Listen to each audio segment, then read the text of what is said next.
আসসালামু আলাইকুম। আমি আজকে আরেকটি নতুন ভিডিও নিয়ে আসলাম। এটা অনেক ভিডিওতেই বলা হয়েছে, কিন্তু ভাঙ্গে ভাঙ্গে সব আকারে দেখানো হয় নাই। এখন আপনাদেরকে সব কিছু খুলে দেখাবো এটার ভিতরে কি আসলে আছে। এটা হলো 360 এবং STM32 একই সিস্টেম।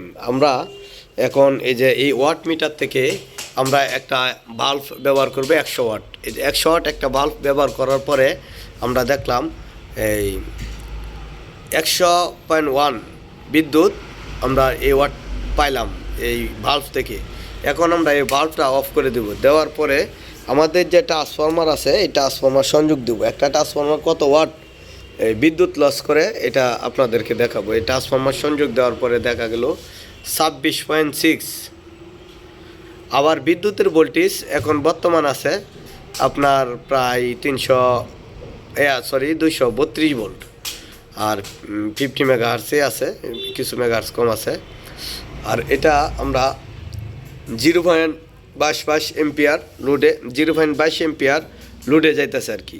এখন এই ট্রান্সফরমারটা দুজি আপনার 1 বছর থেকে 2 বছর কিংবা 3 বছর একটা আইপিএস দুজে একটা মানুষের বাসায় চলে, তখন কত টাকা বিদ্যুৎ বিল আসবে।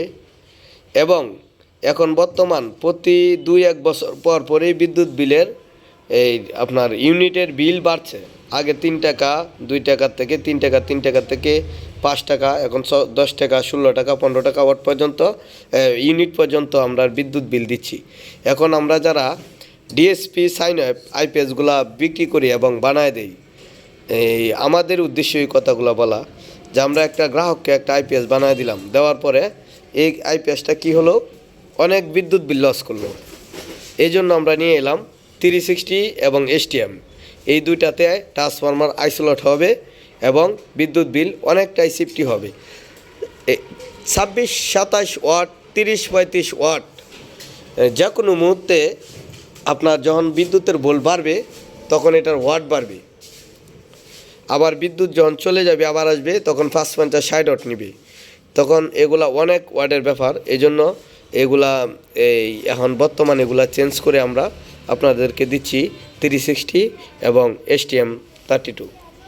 ভিডিওটা দেওয়ার অর্থ হলো আমরা বিদ্যুৎ বিল কিভাবে কমানো যায়।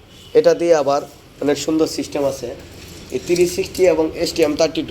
এটা দিয়ে আমরা এই MPPT ব্যবহার করতে পারবো, সোলার সিস্টেমেও নিতে পারবো। সোলার সিস্টেমে এই পিসিওতে নেওয়া যাবে এবং STMেও নেওয়া যাবে। এটা হলো STM পিসিও, এটা হলো 360 পিসিও।